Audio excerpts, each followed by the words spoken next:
yes, y'all. You don't stop. Let's smurf it up. You see, it's time to rock. Yes, y'all. You don't quit. If you were looking for a party, this is it. Wake up, Smurfs! I think I found the cure. But to test it, we must catch a Purplesmurf. It will be dangerous. Hey everybody, it's your old friend the Purplesmurf. I've got my brand new edition, live and direct, of the Mando Report. That's right. And this one's going to be pretty short and sweet as well. I put a lot of effort into my 30-minute I'm on a boat review, and I'm still waiting to get over, 50 views on it. So I'm growing my channel slowly, apparently. But I will give you my thoughts on this one. First of all, I thought it was outstanding. I thought Dave Filoni is a director with vision. I was reminded of the outstanding 4-episode arc at the end of Clone Wars Season 7, which was like a Filoni movie. If you haven't seen it, I recommend you just sit down one night and watch those last 4 episodes as if it was one movie. I think it's possibly the best movie that Disney Star Wars has made. It's all about Ahsoka and Maul and Rex, and you don't have to know anything about Clone Wars to really enjoy it. So Filoni has a vision, he has a style.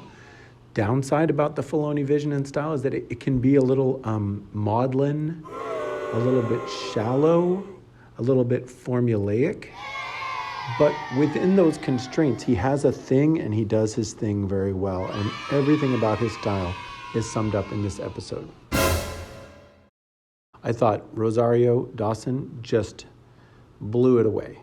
To come on and do a live action version of a cartoon and not appear to be ridiculous, not look foolish, to wear a costume, to wear prosthetic makeup, and just to be so at ease. I think that's a huge thing that's missing today is actors being at ease. The camera's rolling and they're comfortable in their own skin delivering their lines. And that's not what we see in a lot of acting today.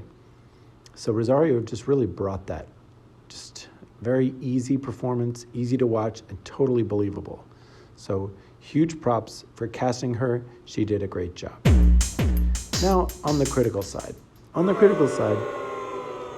Watching the video a second time, it was a different experience. I think EVS also pointed this out. This episode was like if I had a bag of coins and I'm standing in front of the table and you're at the table, and every 5 minutes I drop a gold coin on the table and it goes ka-ching, and you get excited as the gold piles up. You're so excited, and when that time is over, you just remember how much fun it was anticipating the sound of the clink and all the gold you got to take home. But the second time, you already know when the hits are coming and all the payoffs have been paid. So on the second viewing, it actually was a lot less satisfying.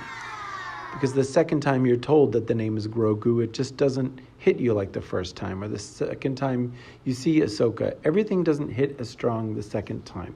So that's the kind of formulaic and shallow side of Filoni's work that I'm talking about. Again, these aren't necessarily insults. If you like him, you don't like him, it's okay. I like him, but I'm willing to concede that these are weaknesses in his approach, if you had to find some.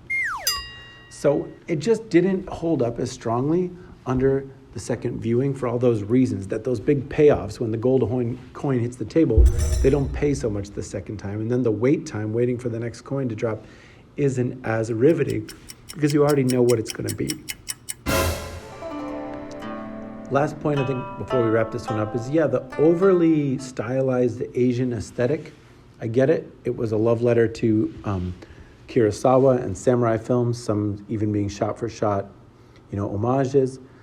But I think we're missing a little something here, which is that we're in a galaxy far, far away. So if you're going to have aliens in a different universe that share phenotypes with humans on Earth, that's great.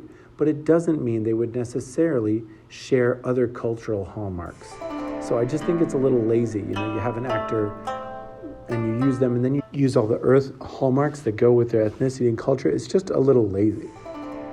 Show us a new chair, show us a new wall, show us a new kind of garden. Don't just copy and paste a Japanese garden and put your characters in there. It just seems a little lazy and it takes me out of the galaxy far, far away. Last thing I'll say is Michael Biehn from Terminator, you were fantastic. Totally loved your dry delivery. The only thing I kind of wish the final duel had been longer. I wish there had been a little more stakes between you and Mando, because he said you had that former military vibe. It just would have been nice if the shootout that you guys had was, as multi-layered as the duel with the spear. I mean, it would have been cool if, like a Western, you're hiding behind something, you jump out a window, just make it a really fun Western shootout. That would have added a whole other level of excitement to the episode, instead of a one and done kind of Indiana Jones with the sword. It wasn't that satisfying to see you taken out with one shot. Sorry, again, that's the weakness of the Filoni style. It was supposed to be an homage to that one shot by Indiana Jones or some such, but it just didn't really pay off the way it could have. So all in all, though, let's look at my chart.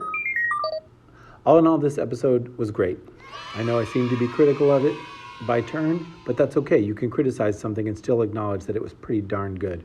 And this was pretty darn good. A huge point that I've been asking for is to make Baby Yoda a real character, not just a living MacGuffin. Like the name Grogu, don't like the name Grogu, that's fine. I like Gogurt.